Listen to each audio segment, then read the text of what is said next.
लाडक्या बहिणींना आणखी एक संधी. लाडक्या बहिणींना मार्च आणि एप्रिल महिन्याचे पैसे मिळायला सुरुवात झाली. अनेक लाडक्या बहिणींना मार्च एप्रिलचे पैसे त्यांच्या खात्यावर मिळाले देखील. काही लाडक्या बहिणींना या दोन्ही महिन्यांचे 3,000 रुपये मिळाले आहेत. तर काही बहिणी पात्र असूनही त्यांच्या खात्यात मात्र एकही हप्ता जमा झालेला नाही.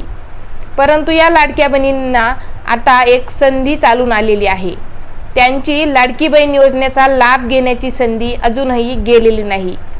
ई-केवायसी राहिली असल्यास ई-केवायसी पूर्ण करण्यासाठी लाडक्या बहिणींना अनेक वेळा मुदतवाढ देण्यात आली होती. अगदी 30 एप्रिल 2026 पर्यंत लाडक्या बहिणींना केवायसी करता येत होती. परंतु आता याच बहिणींना आणखी एक संधी चालून आली आहे.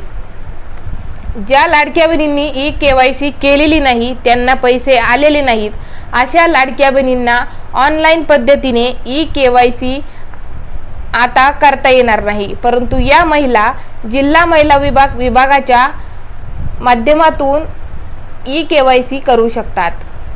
तर ती कशी?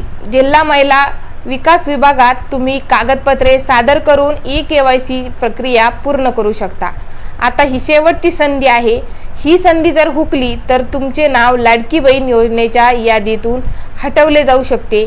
त्यामुळे या संधीचा लाभ अवश्य घ्या, असं आवाहन करण्यात येत आहे. तुम्हाला मार्च एप्रिलचे पैसे आले का? कमेंटमध्ये नक्की सांगा. चॅनलवर नवीन असाल तर चॅनलला सबस्क्राईब करायला विसरू नका.